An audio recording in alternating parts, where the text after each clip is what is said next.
students, today we are going to start the next topics, control statements.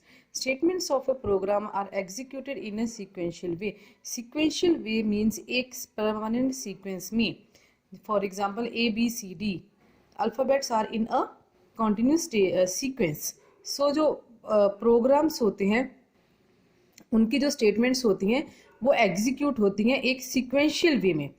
Control statement जो है वो divided है two categories में. First is branching and second is looping. Branching is the transfer of control of execution to a different part of programme.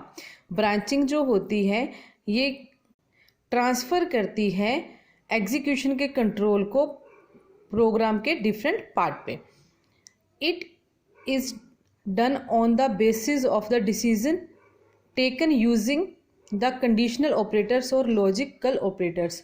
इसकी जो execution होती है, इसका जो रिजल्ट होता है वो इसका जो डिसीजन होता है और इसकी जो एग्जीक्यूशन होती है ये बेस करती है, ये डिपेंड करती है कंडीशनल ऑपरेटर और लॉजिकल ऑपरेटर के डिसीजन के ऊपर. ठीक है, तो हमारे पास डिफरेंट टाइप्स की ब्रांचिंग स्टेटमेंट्स हैं. जैसे if then statement. If then statement जो है ये सिंपल कंट्रोल स्ट्रक्चर है. जैसे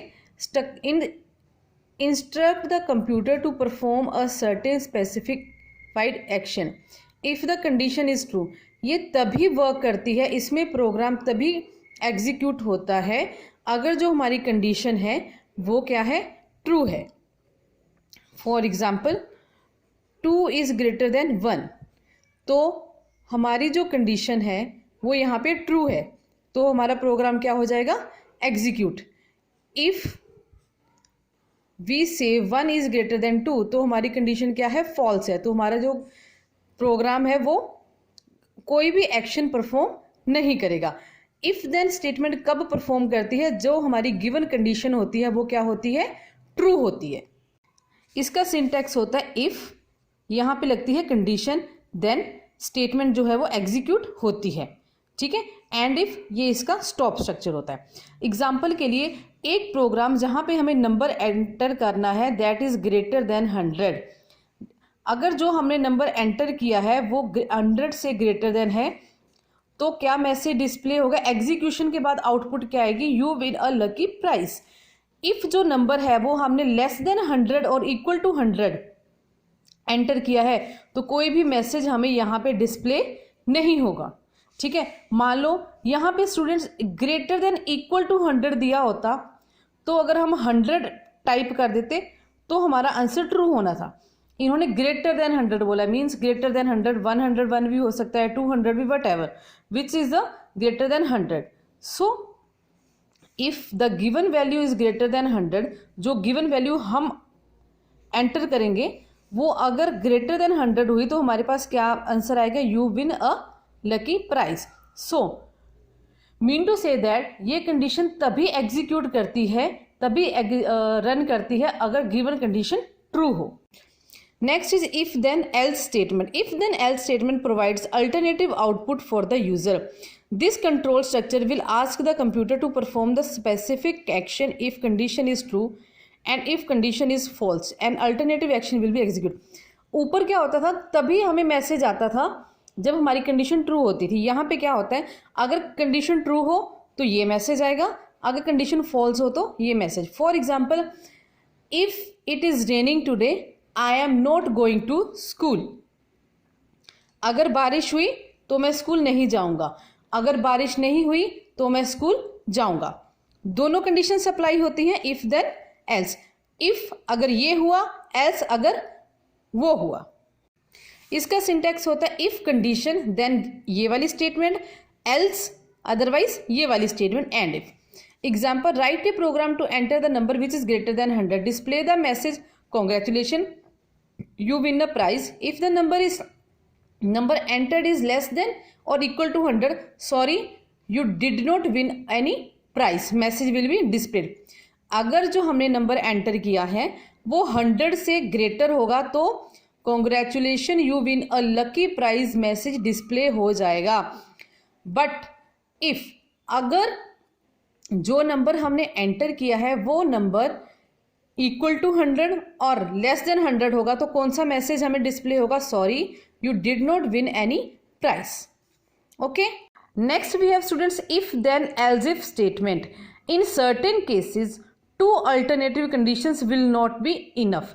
In such case, if then else if statement will be used. Students, as we know, sometimes two conditions are not enough to satisfy the user. So sometimes we use the three conditions like if then else if.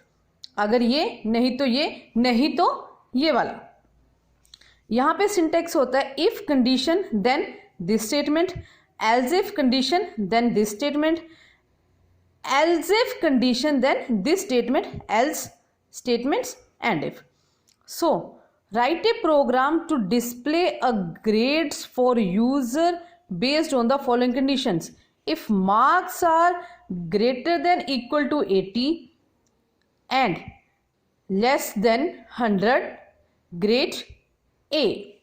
If marks are greater than equal to 60 and less than 100, then less than 80, then grade B. If marks are equal to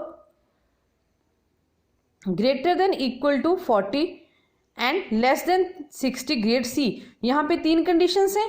अगर हमारे marks 100 से कम और 80 से ज़्यादा आते हैं तो हमें ए ग्रेड, 60 से ज़्यादा और 80 से कम आते हैं तो बी ग्रेड, 40 से ज़्यादा और 60 से कम आते हैं तो C grade. Next student, select case statement. Select case statement execute the statement based on the different choice. It is basically takes the value from the user and compares with the given option. After matching the option, it executes the statement expressed for that option. ये क्या करता है, user से value लेता है, input लेता है, फिर उसे ऑप्शनल वैल्यू के साथ कंपेयर करता है. कंपेयर करने के बाद जो रिजल्ट आता है उस रिजल्ट को डिस्प्ले करवा देता है. इसका सिंटेक्स होता है select case expression, case value 1, statements case value 2, statements case else statements end select. जैसे write a program to accept a number and display the corresponding day of week. Create the following interface by adding text box and button control की. मान लिया आपने number enter किया है 2, तो weekly में day 2 कौन सा होता है, मंडे ट्यूसडे, तो सेकेंड डे कौन सा है, ट्यूसडे.